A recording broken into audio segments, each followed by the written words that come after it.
Hey there, Robot here. With Invincible Season 3 out for some time now, and Onepunchman Season 3 supposed to come out sometime this year, I wanted to pitch a battle between two protagonists from these series, namely Invincible and Garou. To be specific, I'm covering Garou right after it defeats Sage Centipede and faces off against Saitama, and the Invincible that, spoilers for anyone who watches the animated show, faces up against Thragg in the sun. I've added sections so you can skip ahead for those already familiar with the scaling for these characters. I'll cover Invincible Scaling first.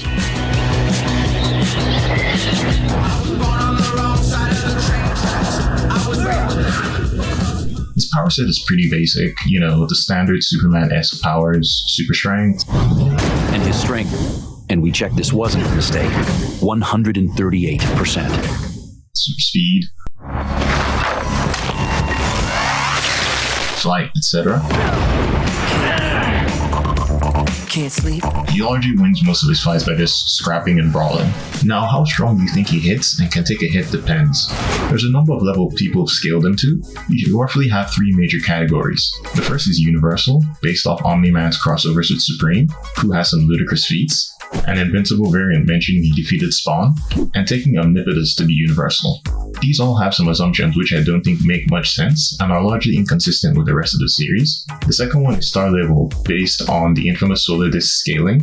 There are several issues with this scaling chain, like the math for the disc feats, stacking a lot of unsubstantiated assumptions to achieve the Star Level rating. I've linked below a thread that goes over the math involved for anyone who's interested. The third, and in my opinion the most consistent one, is roughly planetary. This is based off of Omni-Man, Thetis, and Invincible destroying planet Viltrum by slamming into its core. The planet has roughly 1.2 times Earth gravity, and the feat roughly comes out to small planetary for each Viltrumite. Now this is also relatively consistent, as there are other references to Viltrumites in number destroying planets, like Alan's homeworld being completely destroyed by an army of Viltrumites, or Thragg saying that he and the other 37 Viltrumites could split the Earth in half, so I'll be using this scaling chain in the video.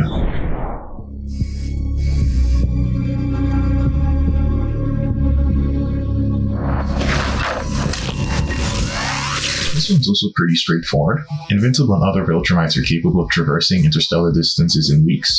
Then, with some word of God that their reaction speed scaled to their flight speed, there you have it. They're massively faster than light in travel and combat. The most common speed feat to quantify exactly how much that is Omni-Man traveling to Thraxa in the Virgo supercluster within a week. This has been calced up to 3 billion times the speed of light. However, the calc does have an error, that being that people use the Virgo cluster, which should not be confused with the Virgo supercluster. The Virgo supercluster contains many clusters and galaxies, including the Milky Way, which contains Earth. The calc is literally indeterminate, as Thraxa could be anywhere in the supercluster. A more reasonable alternative is using the fact that Viltrumites can travel as fast as interstellar ships, which can traverse galaxies in weeks. Using this, Invincible should be roughly in the millions of times FTL in vacuum. I said vacuum specifically because Invincible notably moves slow in atmosphere to avoid damage to the planet's surroundings, like Omni-Man did on Thraxa. Well, Yeah, I know, but I couldn't do an Invincible video without not doing that. But yeah, the main thing in Invincible's corner is his quite ludicrous ability to take punishment and continue fighting. He's been able to fight with broken limbs, exposed guts, and even while burning up in the sun. This ability is largely due to his Viltrumite smart atoms, which can adapt to various scenarios, like temperature, pressure, and radiation. Fuck me! Way to make a fellow superhero feel inadequate! With regards to Garou, he's also a hand-to-hand fighter, but with more of a focus on martial arts as opposed to just brawling like Invincible. His moves. They're sophisticated martial arts techniques. His whole shtick is adapting and evolving while fighting to overcome his opponents. That's what I need. Have to remember the way he moved. The best way to scale Garou's AP and durability in general is to scale him off the Sage Centipede fight. He was capable of splitting the Colossal Myriapod in two, and the calcs for this come out to multi-continental. This is also largely consistent as other high tiers during the arc, which Garou should scale to or above, like Psycho Orochi, Evil Natural Ocean Water, and Orochi all have multi-continental scaling. Speed in Onepunchman varies, depending on where you establish the initial light speed scaling starts. You could take Genos when he fought G4 and dodged his lasers, or Waken Cockroach's statement of being light speed. To sidestep any of these, we could use the quite explicit speed showing from Garou when he battled Platinum S and Flashy Flash. After dispatching Flashy Flash, the two were capable of creating this constellation in the sky in 1.3 milliseconds. This has been calced anywhere from a couple times FTL to tens of thousands of times FTL, depending on the pixel scaling numbers you use.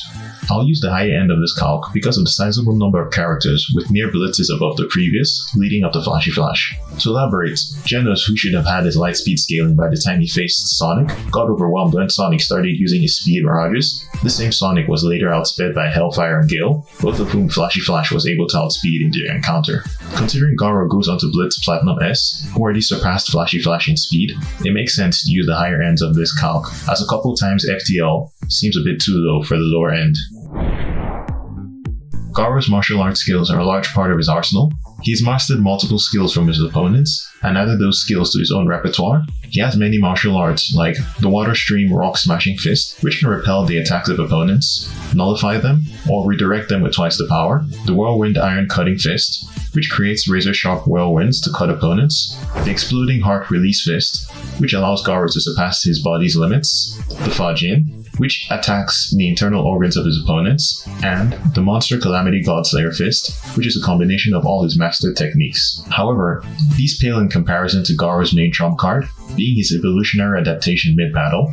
This can be in the form of increases in speed and strength, to growing additional appendages like wings or multiple arms. He also gains a regenerative healing factor from this, as he's been able to regrow limbs, heal a shattered ribcage, and a hole through his torso. The longer a fight goes, the stronger Garou gets. So to set the scene for the hypothetical battle, let's say that Garou's just washed the Guardians, and Invincible has shown up to stop his rampage. Off rip, Invincible would charge in to throw punches, but Garou's superior skill would give him the advantage to evade and counterattack. That said, Invincible will be largely too durable for any of Garou's basic kicks or punches to do any significant damage. But when he lands his blows, they'll do significant damage to Garou. Invincible would likely try to press his advantage, and Garou would have to pull out some of his more advanced skills, like the Water Stream Rock Smashing Fist to deflect his Invincible's punches, and the Whirlwind Iron Cutting Fist to deal damage upon a counterattack. This strategy would give Garou the upper hand and then force Invincible to retreat. Garou would give chase, but Invincible's flight and superior speed will allow him to stay a step ahead. This is likely when Garou would evolve to gain wings to chase Invincible into the sky. At this point, Invincible would want to take the fight off planet, where he could more easily go all out, and he would do so by taking them to the moon. Invincible's increased strength would trigger Garou to evolve into his buff form to keep up. That said, Invincible is no stranger to getting hit, and will rebound immediately from any of Garou's attacks. Invincible will start trying to ram into Garou at high speeds, while Garou would use the Water Stream Rock Smashing Fist to try to deflect his attacks. This would coalesce into Garou growing an extra pair of arms to deflect Invincible's lunges, while Invincible would rebound from each deflection and head back to counterattack.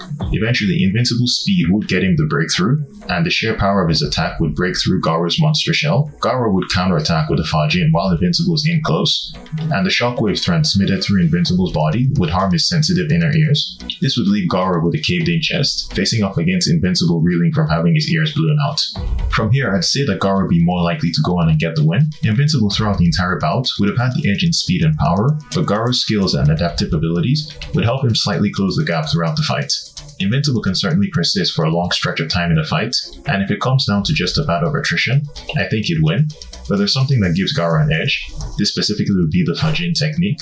The technique sends a shockwave throughout the body, targeting internal organs. Despite how physically durable one's exterior is, this coupled with the fact that the Ultramites have sensitive inner ears, means the effect of the Fajin would do significant damage. Now, I don't think it'd put down Invincible in one shot, but it would significantly hamper him, and Garou can use the Fajin more than once. While Invincible could win, if he's able to barrage Garou early before he adapts, I'd say Garou would likely win probably 7 times out of 10. So that was my first video, and I guess I'm compelled to do the usual YouTuber spiel. So like and subscribe and share the video if you can. All jokes aside, if you want to see the comic panels I made, you can find them on my socials, linked in the description. I'm currently working on more videos like this, and any feedback you guys have would be really helpful in making them better. For now, that's all, so see you guys later.